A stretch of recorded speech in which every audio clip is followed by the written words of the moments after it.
Good morning. The next topic which we are going to start is the franchises. So the franchising involves a company, the franchisor, allowing it franchises people who have bought the franchise to use its logo and sells its products. So this is the definition of the franchisors and franchisee.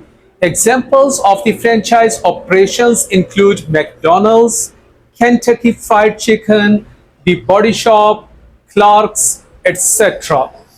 Now we are going to read the connection between the franchisee and the franchisor. So franchisor is actually employees and franchisee works. Franchisor supplies, franchisee sells, franchisor shares profit, and franchisee shares profit. So this is the connection between a franchisee and franchisor. Okay, the next topic which we are going to read is setting up a franchise system. A legal contract will be drawn between the franchisor and the franchisee, covering all aspects of the business relationships, including. So these are the points which must be written in the contract between the franchisor and franchisee. Number one is the total capital that the franchisee must invest. Next point is the amount of the royalty payment, the percentage payment which the franchisee has to pay the franchisor on every sale. Next point, the length of the time the franchise will last. Next point is the method of withdrawing from the franchise or disposing of it to another person. Next point is the initial and ongoing support that the franchisor will provide. And the last point is where the franchisee should buy supplies from the business. So these are the points which should be written in the contract between the franchisor and the franchisee. Now we are going to read the advantages and disadvantages of the franchisors and franchisee. So first, for franchisors, we are going to read the advantages. First advantage for the franchisor is expansion without having to invest the capital, because the capital will be invested by the franchisee. Next is risks are reduced because they are shared with the franchisee, because the money is being invested now by the franchisee, so risk is faced by the franchisee now. Regular royalty payments are received from the franchisee, so this is the advantage for the franchisor. Most franchise businesses are profitable. Next is multi-unit expansion, that is franchising is a vehicle for growth and expansion. Franchisors benefit from the expansion of their business through the efforts of the franchisees. So these are the advantages. Next is capitalized expansion. Business expansion requires the investment of the new capital. To expand your business and open multiple units, typically you will be required to invest your own funds or to borrow the funds, but as a franchisor, you will obtain the benefit of achieving unit expansion that is facilitated and capitalized by your franchises, not you. So this is the big advantage. Next advantage for the franchisor is managerial talent.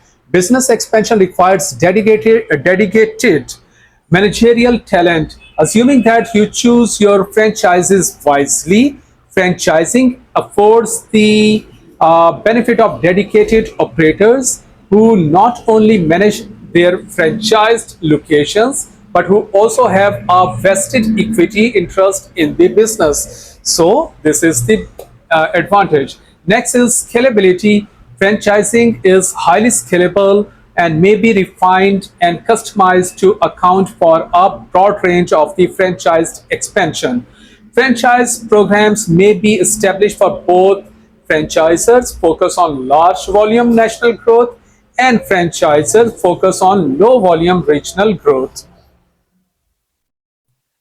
Now the disadvantages for the franchisors are: number one disadvantage for the franchisor is the company's trade name and reputation can be ruined if the franchisee do not maintain standards. So this is the biggest disadvantage for the franchisors, if franchisee is not able to run the business successfully, definitely your reputation will be ruined.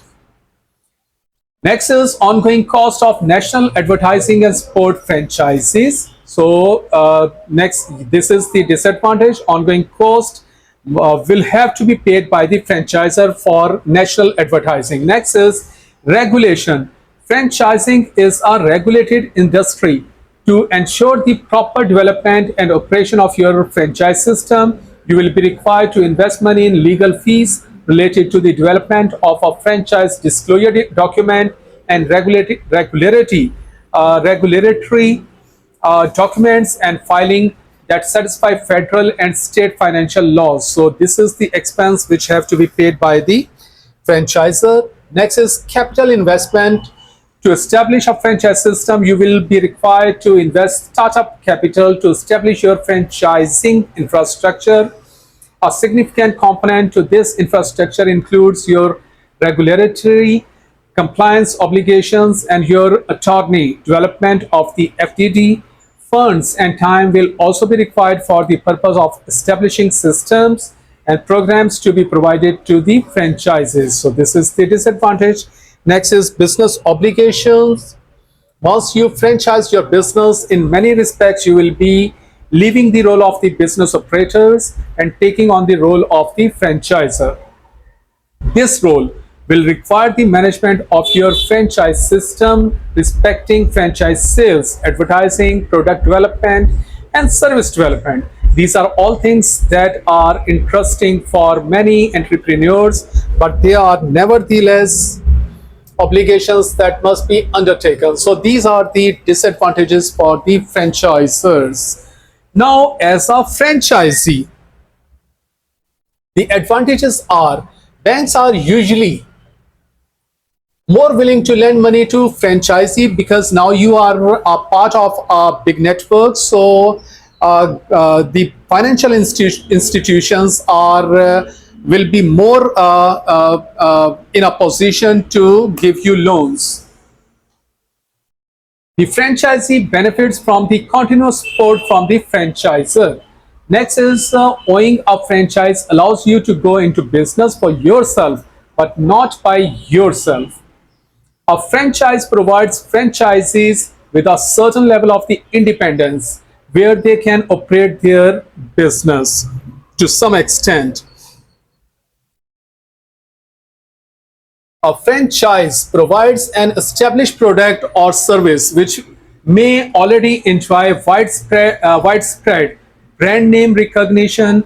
This gives the franchisee the benefits of a pre-sold customer base, which would ordinarily takes years to establish. So this is a big advantage for the franchisee, that at the very first stage you are able to sell a product that is widespread famous, rather than you have to establish your own name. So this is the big advantage for the franchisee to become a part of the big network. A franchise increase your chance of the business success because you are associating with proven products and methods. Next is franchisee. Franchises may offer customers the attraction of a certain level of quality and consistency because it is mandated by the franchise management. So these are the advantages for the franchisee. Now we are going to read the franchise offer important pre-opening support. The support given by the franchisor to the franchisee in the beginning is: number one, site selection; number two, design and construction; next is financing; next is training; and next is grand opening program. So these are the things which normally provide franchisor to the franchisee. So these are the advantages. Next is franchises offer ongoing support. So these are the ongoing supports given by the franchisor to franchisee, that is training, national and regional advertising, operating producers and operational assistance, ongoing supervision and management support, increased spending power and access to bulk purchasing, equipment such as shop fitting or a van, materials to use in the production of a good or service, finding customers. Franchises provide ongoing advertising and sales promotion to support each franchisee business, a brand name, goods or service to sell. Franchises constantly develop new products and services for its franchises to offer to customers. So these are the ongoing supports which are given by the franchisor to the franchisee.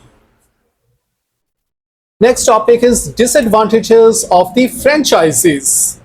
Less independence than a sole trader, because sole trader is independent. He is not bound to take ideas or consult anyone before taking decision, but the franchisee is bound to consult before taking an important decision. Continuing royalty payment is another disadvantage for the franchisee, may not be able to sell the business without the franchisor's approval. So this is the disadvantage, sometimes tied into buying all supplies at high prices from the franchisors.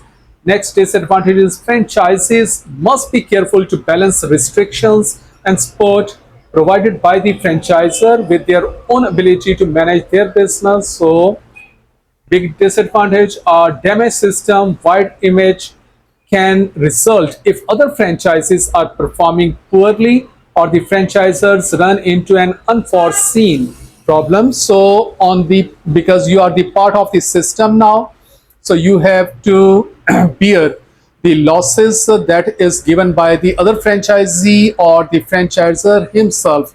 So because you are a franchisee, so you have to face these problems. Next is the term of a franchise agreement is usually limited, and the franchisee may have little or no say about the terms of the termination. So these are the disadvantages for the franchisee.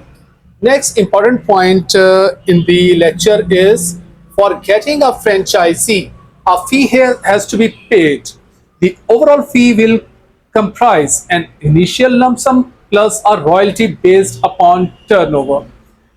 So a starting amount has to be paid, and then on the sale of the goods or services, a royalty must be paid. That is decided between the franchisor and the franchisee. So royalty has to be paid on the turnover. Almost all of the equipment that you would require in your business is available on the finance agreements. Before joining a network, you will have completed a comprehensive induction training programs with an existing franchisee. So these are the things before you enter into a franchisee with a franchisor. A question is there, name the two parties of the franchise system. So one is franchisor, next is franchisee. So these are the two parties. Next question is, what is a franchisor? A franchisor is a firm that allows an other person, the franchisee, to use its own product and to trade under its name for a regular fee. Next question is, describe the term royalty payment. A payment made for using another person or firm's product, property, or inventions. It is percentage of the sales price. Next question is, what are the main differences between a sole proprietor and a franchisee? So the differences are, a franchisee has less independence than a sole proprietor, but a much bigger chance of the success. Next difference is, a sole proprietor owns the business and can sell it if she wishes. A franchisee, on the other hand, usually has to obtain the franchisor's permission. Next difference is, a franchisee must continue to make royalty payments. Next is, a sole proprietor may find it more difficult to borrow from a bank. So these are the differences between the sole proprietor and a franchisee. So this was the topic. Make your notes. Thank you so much.